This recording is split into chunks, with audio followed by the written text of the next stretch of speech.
This is what food waste looks like. And this doesn't make it okay. Welcome to my garden. Today is day 5 of Waste Reduction Week, and the theme of today is food waste. Food waste is such a big issue because we all know how important food is. And to a point, I think a lot of food waste stems from our acknowledging of that fact. We all know that we need food. It's so important, and it's almost like a biological necessity to just bring as much of it as you can get towards you. You know, the drive to not feel hunger is, you know, very human. So, you know, it's easy to go to the store and to overbuy food and then have it be wasted in your home. And beyond that, you know, the ideals that we've come to expect in our food leads to food waste in what can actually be a product that gets sold. I know for me, a lot of the product that I eat out of my garden is product that I wouldn't be able to necessarily get someone else to eat. You know, like I'll have I'll have stuff that's blemished. I'll have wonky tomatoes.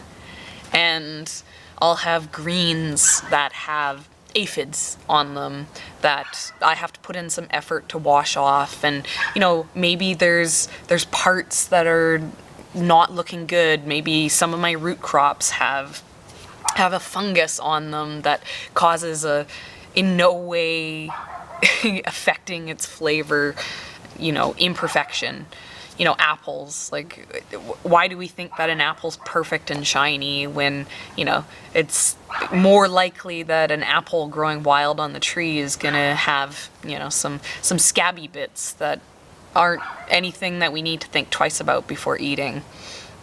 You know, and so our expectation of what food should be causes waste as well.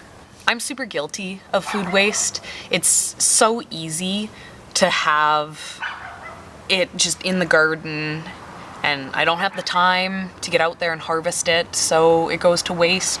Or I do have the time to harvest it, and then I can't find the time to process it, and it goes to waste. Or I pick it, and I don't get to it right away, and I don't feel as much need to make sure that I'm using that because I have so much abundance, but it would be so better served for me to, if I wasn't going to use that, to give it to someone who was. You know, free food being offered out is something that people aren't gonna refuse. If I have something that I'm not gonna use in the garden, I'm going to be able to find someone who wants it or needs it. It's simple. It's just taking that step and, you know, being aware. Because once the food has spoiled, then there's nothing that you can do. You need to be aware of the fact that the food is going to be wasted before the food gets wasted. You know, composting, it's important because it's a way of keeping a waste product that is valuable, because compost, you know, it goes back into the system, and if you compost, it keeps it out of the landfills.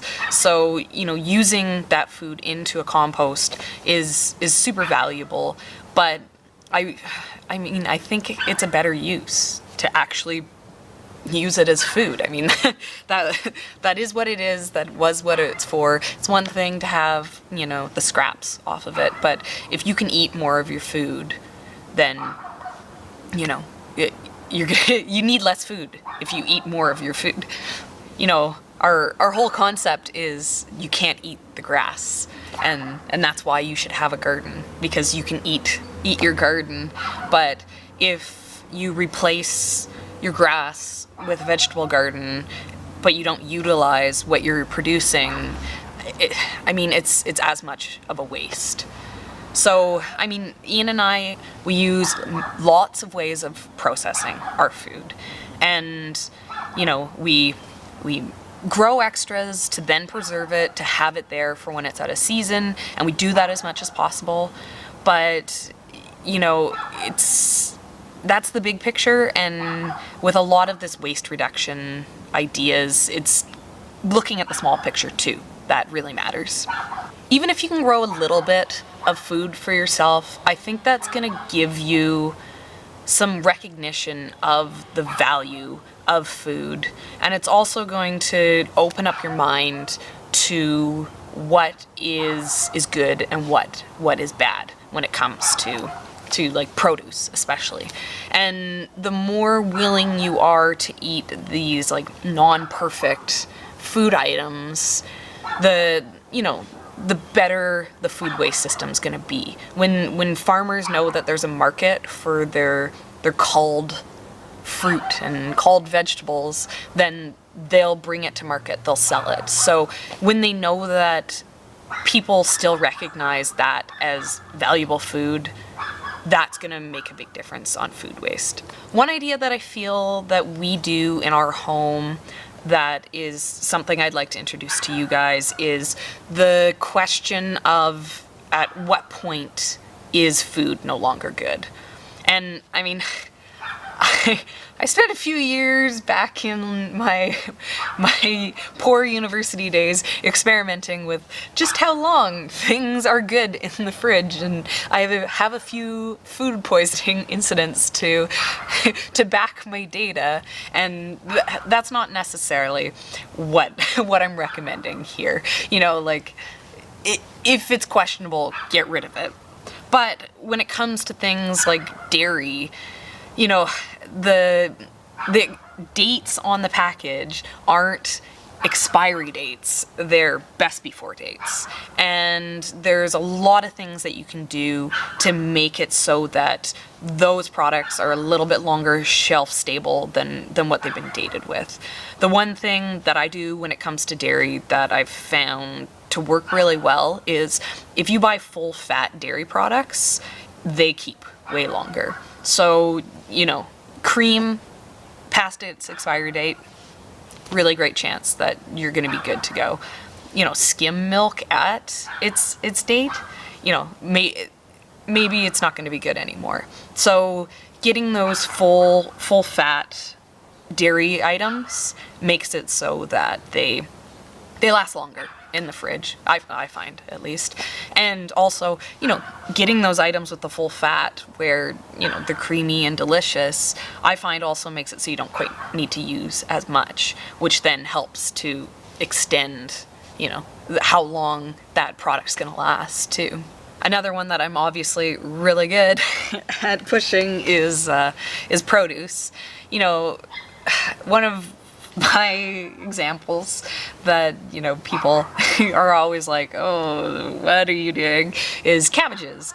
You have a disgusting 3-month-old cabbage in the fridge, and, you know, all you have to do is peel back a couple layers and it looks brand new again. So before you take those items that you are like, no, I can't use any more of this, and throw them out, try to think of ways that you can continue to use it. You know, like carrots, if they start to grow some roots when they're sitting there in the fridge for a while being stored, peel them, you know, they still taste good. Like, obviously, if something's gotten moldy and, like, you know, not just like a tiny bit, but seriously moldy, you know, mold's toxic, so balance the health benefits with the health hazards, you know. Please do not listen to this and then go and poison yourself. You know, products that are a little bit wilted, if you're cooking it, you're not going to know the difference. I mean, the goal here is to use products when they're still at their best, you know, to not buy things that you don't need, so that you use the things that you've already purchased. You know, that is where the food waste is happening. But, you know, if you have something and it looks like it's going to go to waste, maybe consider just ways that you can push that time period before it's just garbage a little bit further, and, you know, maybe that will help. You know, another way that we try to push things a little bit further is with the ferments. Once something's fermented, it's shelf stable for a lot longer. Same with the canning, dehydrating. You know, if you have leftovers and you know you're not going to get to them, put it in the freezer, pull it out next week. You know, there's lots of really good solutions for those small steps that you can take to work on your food waste. And, you know, like I said, this is something that I'm bad at. We're hoping to get chickens next year to then help us a little bit with our food waste, because then it can be something that's not waste, but, you know, just chicken food. Yay! So let me know below some tricks that you guys use for dealing with food waste in your homes. And if you haven't seen them already, make sure to check out the other days of the waste reduction week, and I'll see you tomorrow. This is the weekend coming up. The themes of the weekend are swap, share, repair, so we'll be doing some stuff on that.